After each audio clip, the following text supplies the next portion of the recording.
And national security, the foundation for a recession.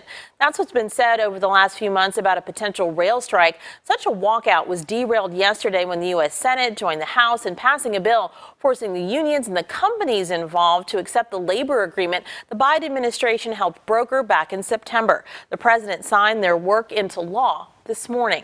I'm live now with Lance Hastings, the president of the California Manufacturers and Technology Association, the CMTA. Lance, good afternoon.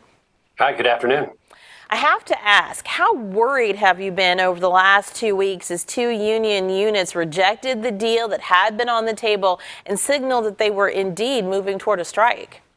Well, we actually been worried for the last 2 months because until a deal comes together and is signed, you never really know how it might go. And because of the politics of both the government, but also between the debate and the negotiations, you never really know until it comes closer to it. But these last 2 weeks have been rather concerning. And I applaud the president for taking such an early action last week to say we need to make this happen. And again, applaud the Congress for acting so swiftly. And again, the president signing today the order. How much do your members rely on the rails to do business, and what kind of goods are traveling around and then in and out of California on those tracks? We rely more heavily than people would imagine. Everyone sees trucks on the highways, but you don't see the rails rolling down the tracks. And so many of our inputs are heavy, expensive, and voluminous that they have to travel via rail. And in many cases, the products that we make are so large as well, the best way to get them to market is through rail. So what I call the first mile. There's so much emphasis on the last mile with retail and things getting to our porches, but that first mile I think is often overlooked. So the impact would have been severe. And I think what we're hearing right now is a collective sigh of relief across the entire economy because we've reached an agreement to make sure that commerce continues to move. If this strike had gone forward, it was set to start on the 9th with fears that some of the rail companies would start shutting down freight operations even earlier, which also had implications for Amtrak because it shares track in some areas. Would your members have had anything needed for sale before the end of the year already out and in the pipeline? I put this question to Rachel Michelin of the California Retailers Association last week, and she felt that most Christmas items would have already been in place, but obviously you're dealing with some different kind of merchandise. Would you have still needed to get things someplace by the end of the year? Yeah, critical infrastructure, it's always going. It's a 365. Every day we need to be moving products. Retail is set usually a season and a half ahead of schedule. The ports have already adapted to that. My friend Rachel, I'm glad that she's observed that because the Christmas selling season is going to go well. It's what would happen in January and February that would be in question.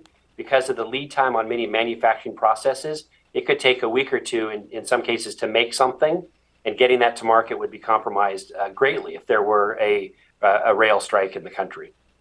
Paid sick leave was the major sticking point when we were again on the precipice of a rail strike. Yesterday, Senator Bernie Sanders pointed out that these employees are working at dangerous jobs in inclement weather and have zero paid sick leave when several of the big companies had more than $1 billion in profits in the third quarter. Now, President Biden says that issue will actually be worked out in the future. Lots of people listening right now will think of your association, the companies you represent, as the people who may make the decisions about offering paid sick leave to workers. Don't work environments simply work better when employees know they have a safety net? They do, and that's what the negotiations are for, and I think that's why they've been rather intense over the last couple of months. But I think there was a recognition that of the terms that had been agreed to, let's put those in place, and we'll continue to sit down and negotiate what those next outcomes might be. But to have it held up and risk the economic progress that we have, especially coming out of COVID, over which we had no control. But the Congress had control over a matter, and I think they made the right decision by putting in the provisions into law. Let's keep the rails moving, and then they will continue negotiations. I don't think negotiations will actually ever stop. Okay, well, that is going to be very encouraging for many families who are tied to this industry. We heard the president today with the visit of the French president, Emmanuel Macron, talking about manufacturing and boosting it here, not affecting what's going on overseas. With this strike hurdle out of the way, what's on the horizon for California manufacturers? Well, we're hoping for a bright future. I mean, again, we're coming out of COVID, which has been very challenging for manufacturing. We have an industry sector that has the most attractive wage base. We're the largest producing state of the nation, and we have the most number of employees at over 1.3 million. So I think the future for California manufacturing is at a renaissance, a period of time that we've not seen, at least in the last decade, and now we can really pivot. But what we do need is is the acknowledgement and support of the government and business leaders that manufacturing is in fact the core of the state and national economy. Literally, if you don't have manufacturing, you don't have an economy.